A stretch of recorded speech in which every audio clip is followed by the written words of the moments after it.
राज्य कर्मचारी तसेच पेन्शनधारकांच्या बाबतीत आताची अपडेट. राज्य सरकारी अधिकारी किंवा कर्मचारी त्याचबरोबर पेन्शनधारकांच्या बाबतीत आताच्या काही प्रमुख घडामोडी. वेतन त्रुटी निवारण समिती अहवाल. वेतन त्रुटी दूर करण्याकरिता न्यायालयाच्या निर्देशाने गठीत करण्यात आलेल्या समितीने अहवाल राज्य सरकारकडे सादर.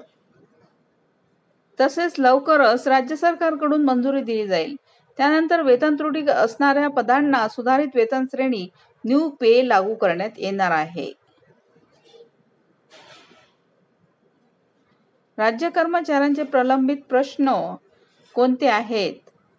जसे की सेवानिवृत्तीचे वय 60 वर्ष करणे, आश्वासित प्रगती योजनेमधील मर्यादा स्तर रद्द करणे, दर महिन्याच्या 1 तारखेला वेतन अदा करणे, केंद्र सरकारच्या धर्तीवर आर्थिक लाभ लागू करणे, तसेच जुनी पेन्शन योजना लागू करणे, सुधारित राष्ट्रीय पेन्शन योजनेतील GPS तरतुदी स्पष्ट करणे, महागाई भत्ता वाढ. आता 2% DA वाढ राज्य कर्मचाऱ्यांना लागू होण्यासाठी आणखीन 3 ते 4 महिने वाट पाहावी लागणार आहे.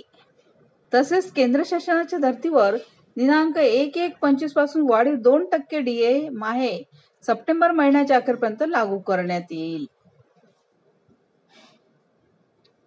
पेन्शन वाढ करण्याची मागणी.